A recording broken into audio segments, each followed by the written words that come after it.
ខួងស្រេងបានណែនាំឲ្យអាជ្ញាធរខណ្ឌទាំង14យកចិត្តទុកដាក់ឲ្យបានខ្ពស់បំផុតការចតយានយន្តគ្មានសណ្ដាប់ធ្នាប់ការរំលោភទ្រង់ផ្លូវនិងចិញ្ចើមផ្លូវពីសំណាក់អាជីវករមួយចំនួនឯកឧត្តមខួងស្រេងអភិបាលរាជធានីភ្នំពេញបានណែនាំឲ្យអភិបាលខណ្ឌទាំង14យកចិត្តទុកដាក់ឲ្យបានខ្ពស់បំផុតលើការដោះស្រាយការកកស្ទះចរាចរណ៍ពិសេសការចតយានយន្តគ្មានសណ្ដាប់ធ្នាប់ការរំលោភទ្រង់ផ្លូវនិងចិញ្ចើមផ្លូវពីសំណាក់អាជីវករមួយចំនួនខណៈកំណត់ផ្លូវតូចធំចំនួន108ខ្សែត្រូវបានគេរំលោភធ្វើឲ្យបាត់បង់សណ្ដាប់ធ្នាប់និងរបៀបរៀបរយបណ្ដាលឲ្យមានការកកស្ទះចរាចរណ៍ឯកឧត្តមខួងស្រេងអភិបាលបានណែនាំបែបនេះនារសៀលថ្ងៃទី20ខែវិច្ឆិកាឆ្នាំ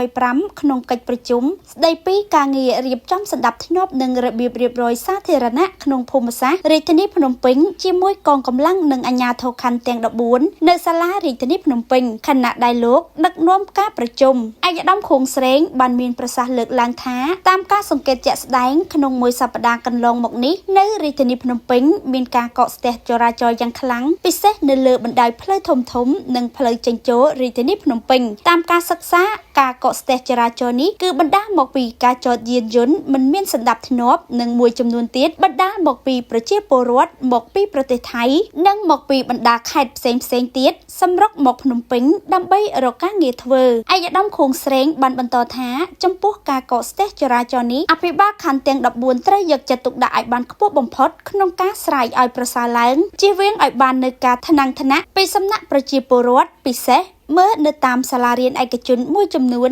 ដោយសាលាទាំងនេះក្នុងមួយថ្ងៃបានស្ទះចរាចរណ៍រហូត4ដងបន្ថែមពីនេះត្រូវត្រួតពិនិត្យនិងចាត់វិធានការចំពោះការចតយានយន្តមិនមានសណ្ដាប់ធ្នាប់និងការយកទ្រង់ផ្លូវពីសំណាក់អាជីវករលក់ដូរអនាធិបតេយ្យឯកឧត្តមខួងស្រេងបានមានប្រសាសន៍ណែនាំទៀតថាការចតយានយន្តមិនមានសណ្ដាប់ធ្នាប់និងការលក់ដូររំលោភលើទ្រង់ផ្លូវចិញ្ចើមផ្លូវវាជារឿងដដែល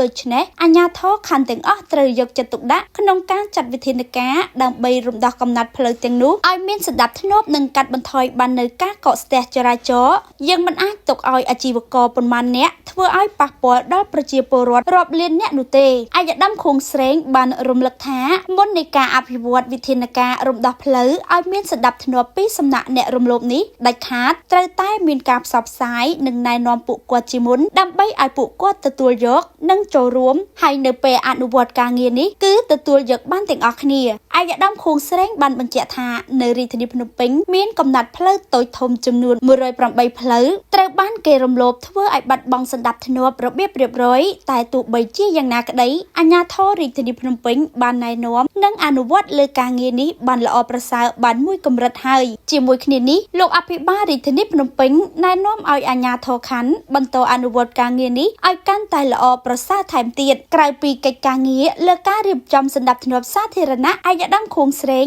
ក៏បានណែនាំឲ្យពិនិត្យឡើងវិញលើការយកភេសីនៅតាមផ្សារនិងការតាមដានត្រួតពិនិត្យជនអនាថាគឺមិនអាចឲ្យពួកគេធ្វើសកម្មភាពនាំឲ្យបាត់បង់សោភ័ណភាពនិងរបៀបរៀបរយសាធារណៈឡើយ